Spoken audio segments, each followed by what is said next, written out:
If you want something out of life, if you want to change yourself, if you want to acquire something, if there's some goal that you want to reach, that is really not easy as some people will make us feel.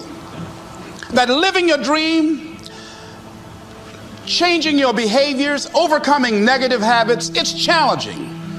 It's hard. Most people go through life never discovering what their talents are. Most people never develop their talents. They have skills and abilities, but if you don't nurture them, if you don't develop them, they will never serve you. Your gifts can take you many places if you develop your gifts. Most of us don't like to do those things that come easy to us. I've always loved to talk to people. I decided, taking this advice, to develop my skills as a speaker. And my gift has developed and it's taken me many places. You have something that you brought to the universe, and that if you decide that my life deserves my developing this, what I do well, and becoming the best at it, and mastering myself, and seeing what I have within me, if you decide to drop your buckets where you are and develop your gifts, I grant you, you'll never ever be without. I grant you that your gifts will take you places that will literally amaze you. I grant you that if you begin to work to develop your gifts, you'll develop a strong sense of happiness. You'll get a larger vision of yourself, because part of beginning to get a larger vision of yourself, all of us need some area of our lives where we can have a feeling of competence. That people know when they think about this area, that's something you do. That you eat and sleep that, and that you do that, and people know it, and you know it, and you know that you know this. If you don't know anything else, you know this. Can you tell I know what I'm doing? Oh, hello. You know this. So you've got to work on it. When other folk are having a good time, you've got to have the strength of character to concentrate, to read, to digest information.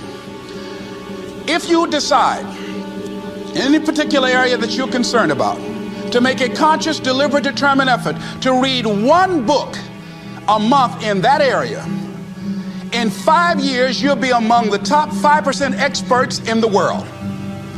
I read a minimum of 2 books a week. The average American reads only 1 book a year. If you decide that area that you love, that you are going to master that particular area, in this era of accelerated change, overwhelming complexity, and tremendous competition, as you begin to develop and expand your skills and your talents and your vision of yourself, you will always be in control of your destiny. The next thing is, whatever it is that you want to do, you want to do it massively. I have a friend who was telling me that his sales were down. I said, well, how many phone calls you make a day? He said, 25. I said, double them. Make 50 or 75 or 100. He said, oh man, that's just too much. What do you mean too much? You behind on your bills? You talking about too much?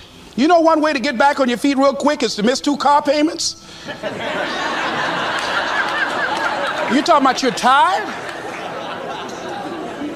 There's no competition out here. Decide that you're going to push yourself.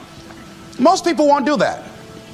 Most people give up on themselves easily. You know the human spirit is powerful. There's nothing as powerful. It's hard to kill the human spirit. They asked Benjamin Disraeli, a man who became the head of a country at a time when Jews were not allowed out after 10 o'clock. They said, how did you do it? How do you achieve it against such great odds?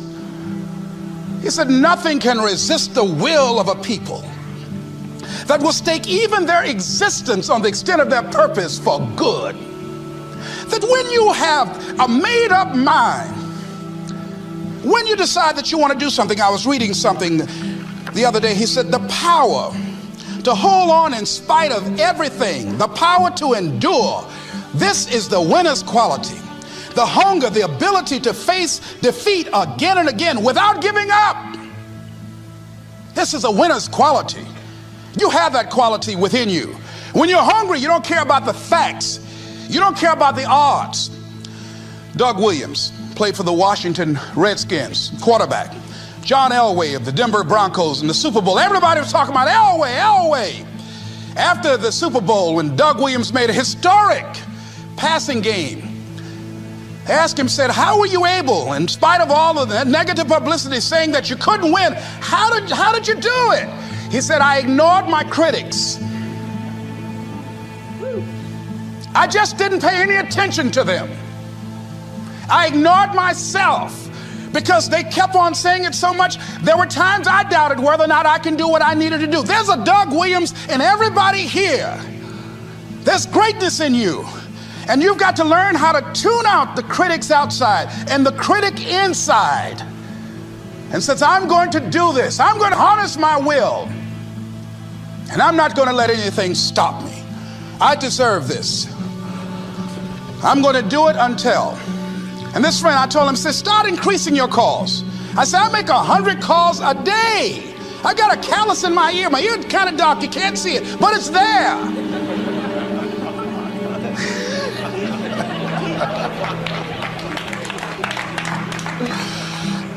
His sales have increased. He's working harder now. The other thing is that if you want something, you have got to be relentless. You've got to learn how to become resourceful. You've got to learn how to become creative. When crises strike in your life, and in the Chinese language, crises mean danger, but it also means opportunity. And this is an opportunity for you to grow. And you've got to be so relentless, regardless of what comes down the pike, that you're always looking for a way to get over, always looking for a way that you can break through, always looking for a way that you can win, always looking for a way that you can strike a telling blow. And pretty soon, I think there's some people watching us in the universe that say, wait, let's call a meeting over here. You know that guy Mustafa? Look at him down there. He won't stop. Just that fool don't know he can't get over. Look here. Why don't we do this? Let him go and let's mess with somebody else. Shit. Let him go on through.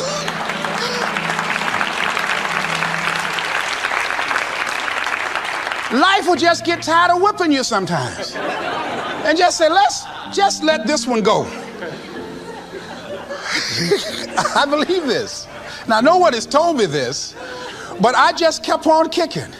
I didn't have sense enough to stop. I was intelligently ignorant. I didn't know what I couldn't do. So I just tried anything. And the fascinating thing about life, because you can't get out of it alive, you might as well have a good time, you know? You might as well have a good time. Live your life with passion, with some drive. I was giving a seminar the other day, and I mentioned that I was going to do some training in August with some young teenagers and take about 100 away to a 2 or 3 day camp and wipe them out. Been working on this. So after the speech, one of the parents walked up to me and said, Mr. Brown, I'd like for you to do something for my son. He's not motivated.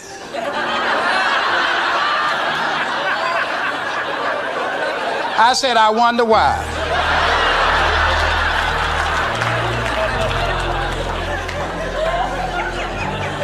I wonder what's wrong with him. He had no fire whatsoever. See, what you do speak so loudly, folk can't hear what you're saying. And so if you don't have any fire, you know, you've got to watch the people, the relationships that you develop. Have people of kindred mindsets. If you're around folk who are dead and negative all the time, they will affect you.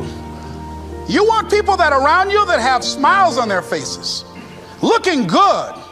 I was telling a group last week, Abraham Lincoln refused to hire a guy because of his face. They said, but the guy can't help it. He said, anybody over 30 is responsible for their face. If you have some depressing face looking at you every day, it affects your blood pressure. keep these dead faces away from you. It's contagious. This is serious. So you've got to watch your countenance, watch your face, have an uplifted expression, watch your body posture. All of these things affect you psychically. You got to be the kind of person that you are fearless. Fearless. Folk leave fearless people alone. There's some people walk through a neighborhood and every dog in the neighborhood would bark at them.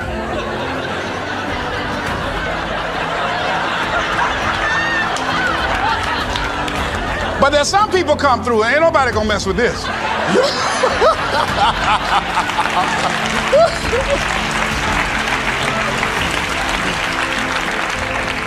You are unstoppable.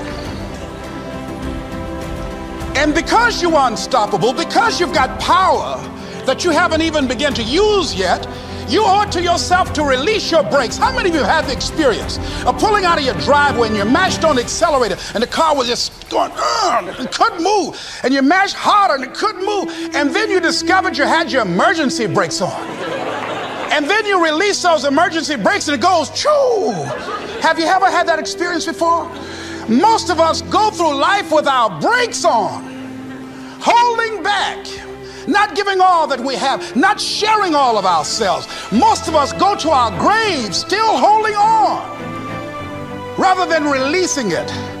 What are some of those things that keep us from releasing it? Because of past experiences, past defeats, past pain.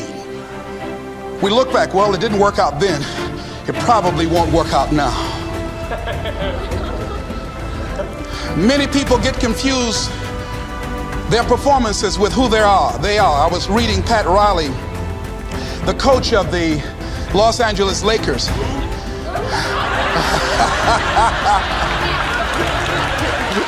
But you're gonna like this quote here. After the Trailblazers had blown them out of the water, and I'm sure he said this last night, they asked him, how do you feel? He said, tonight we were exposed for what we are right now.